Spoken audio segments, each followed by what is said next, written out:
सज्जनपूर गाव जिथे दगडांचा सगळ्यात मोठा व्यापार चालायचा, तिथेच राहत होता गंगा. गंगा छोटासा पतलासा मुश्किलने 4 फुटाचा होता, पण त्या व्यतिरिक्त तो पूर्ण गावामध्ये त्याचे केस सगळ्यात लांब होते. एवढे लांब की गंगाचं पूर्ण घर त्याच्या केसामध्ये समावित करू शकतं. गावातली मुलं जेव्हाही त्याला बघायचे तेव्हा हैराण होऊन बोलायचे, अरे बघा बघा, गंगा काकाची केस तर जमिनीवरती झाडू मारतायत. कदाचित माझे सुद्धा एवढे लांब केस असते. हा असते ना, जर आपल्यालाही घराला वरदान असतं. खरं तर गोष्ट ही होती, सज्जनपूरची देवी कौशल्याला प्रत्येक वर्षी एक केसाचा भाग तिला दान द्यावा लागतो, जे काम गंगाच्या घरचे नियमित रूपाने करायचे. ज्या कारण गंगाच्या खानदानच्या पुरुषांना वरदान दिला होता, केसांचा वरदान होता, ज्या कारण त्यांचे केस लांब आणि दाट असायचे. पण आधी असणाऱ्या धन आणि केसांनी असलेलं गंगाचं घर आता खूप खराब परिस्थितीमध्ये होतं, ज्याने गंगा आता त्रासून गेला होता. हे देवा, हे सगळं काय आहे? मी कंटाळलोय ह्या केसांपासून. एक तर घरात आधीपासूनच जेवायची कमी आहे आणि वरून हे केस 2-2 दिवसाची सुट्टी घ्यावी लागतीये यांना धुण्यासाठी आणि नीट करण्यासाठी. मी आता हे सगळं नाजून नाही करू शकत. अरे दादा, स्वतःशी काय बोलत आहात? काही नाही, असंच. ठीक आहे. तसं दादा, मी तुमच्यासाठी हे कडुलिंबाचे पानं आणलेत. याचं मिश्रण तुमच्या केसांना अजून मजबूत करेल. हे बस, आता बंद कर. मला ह्या केसांचा कंटाळा आलाय. तुला दिसत नाही का? मला याच्यापासून सुटकारा द्यायचा, तर याला अजून लांब आणि चांगले ठेवायचा विचार करतोय. अरे दादा, तुम्ही एवढं भडकत का आहात? मी तर... चुप बस. बस, आता खूप झालं. मी या केसांना कापायला चाललोय. काय? हे तुम्ही काय बोलत आहात? तेच जे तू ऐकत आहेस. पण जे आपल्या घराला वरदान मिळालंय त्याचं काय? आपण तर देवीला तुमचे केस दान करतो ना, आणि तुम्ही तेच केस कापायचा विचार करताय. हे खरं बरोबर नाहीये भैया. हे पाप आहे. पाप? अरे कसलं पाप आणि कसलं वरदान? जे होतं ते आधी होतं. आता आधीसारखं काही नाही राहिलंय. आपण आता राजासारखं नाही, गल्लीतल्या भिकाऱ्यांसारखं राहतो. ह्या केसांची वेणी घालून दिवस रात्र त्या पठारच्या खदानीत काम करून थकून गेलोय.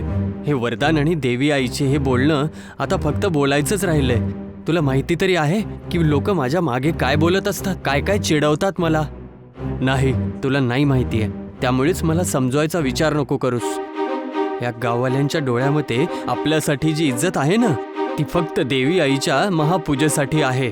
नाहीतर आपण तर त्यांच्यासाठी एखाद्या नाचण्या गाणाऱ्यांपेक्षा सुद्धा कमी आहोत का? कारण की आपल्या घराण्याचं आता काही नाव किंवा धनदौलत उरलेली नाहीये. मला माहितीये भैया, आपल्या पाठीमागे जे बोललं जातं त्याला नजरअंदाज करणं शक्य नाहीये. पण माहितीये ना, बाबांनी काय सांगितलं होतं? ही आपली परंपरा आहे आणि हे आपल्याला निभवावीच लागेल. रामूने गंगाला समजवण्याची खूप प्रयत्न केला, पण गंगा खूपच रागात होता. त्याने लगेचच आपल्या खोलीतनं एक कैची आणली आणि आपल्या केसाला कापण्यासाठी हात समोर केला. पण तेवढ्यातच कैची स्वतःहूनच त्याच्या हातातनं निघून गेली. सर्वीकडे जोरात हवा यायला लागली आणि त्याचे केस चमकून उठायला लागले आणि हवेमध्ये उडायला लागलेत. हे काय होत आहे भैया? हे तर अलौकिक वाटत आहे. गंगाची केस विजलीसारखे एकदम चमकत होते आणि त्यामधून एक चमत्कारिक शक्ती बाहेर आली आणि जिने एका देवीचं रूप धारण केलं. अरे, तुम्ही कोण आहात? मी एक चमत्कारिक शक्ती आहे, जी वर्षांपासून केसांच्या रूपामध्ये तुझ्या सोबत आहे. काय? अलौकिक शक्ती आणि ती पण माझ्यासोबत? हा, इथे मी तुला काहीतरी सांगायला आली आहे. काय सांगायची इच्छा आहे तुम्हाला? मला माहिती आहे की तू कोणत्या पिढीने चाल, पण लोकांच्या बोलण्यामध्ये येऊन परंपरा तोडणं हे उचित नाही आहे. जरीही लोकांना आज तुझी किंमत ओळखता नसेल येत, पण तू एक साधारण व्यक्ती नाही आहेस. तुझ्यावरती देवीचं वरदान आहे. तू या गावाचा रक्षक आहेस. वेळ आल्यावरती सर्वांना तुझ्या शक्तीचं ज्ञान होईल. लक्षात ठेव, तुझे केसच तुझं शक्ती आहे. आणि एवढं बोलताच ती अलौकिक शक्ती त्याच्या केसांमध्ये परत जाते आणि सर्व अचानक शांत होतं. अलौकिक शक्तीचं बोलणं ऐकून रामू आणि गंगा एकदमच शांत होतात. ते दोघं शक्तीचे काहीतरी बोलणार तेवढ्यातच ती गायब होते. जे काही झालेलं ते अविश्वसनीय होतं.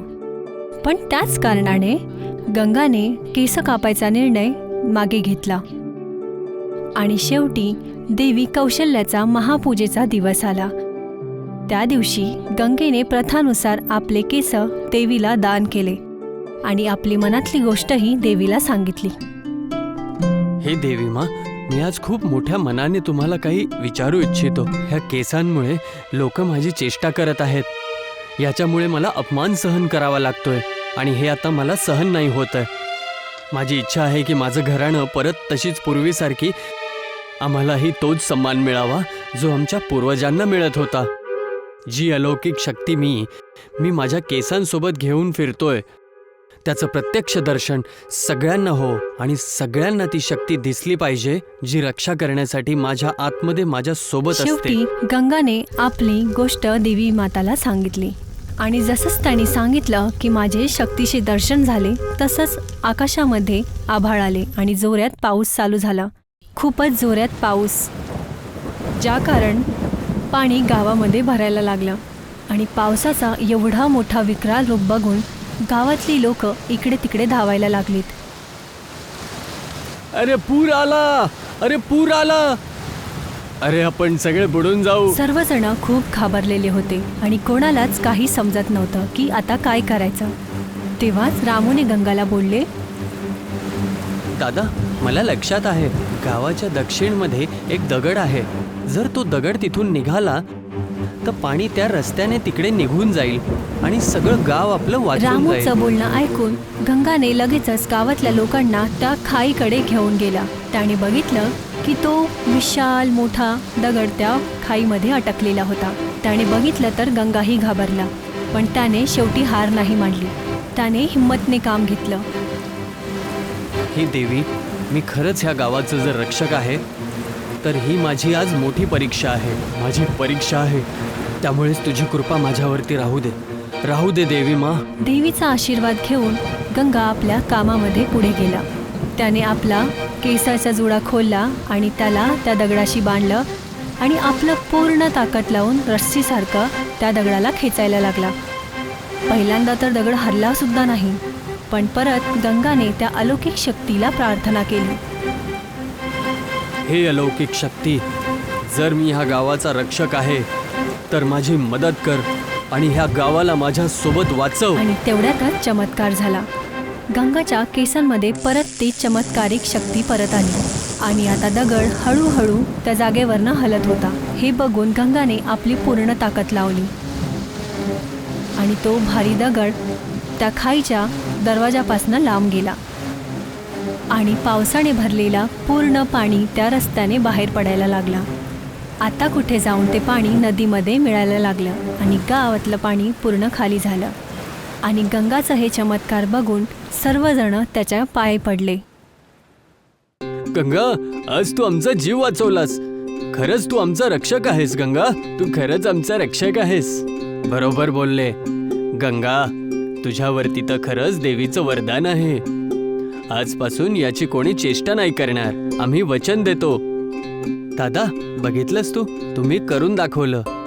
आज तुम्ही खरंच आपल्या खानदानाची शान वाढवली. रामूचं बोलणं ऐकून गंगाला एकदमच खुशी झाली आणि त्याने आपली केस हवेमध्ये उचलले आणि देवीसोबतच गावातल्यांचा आशीर्वाद घेतला.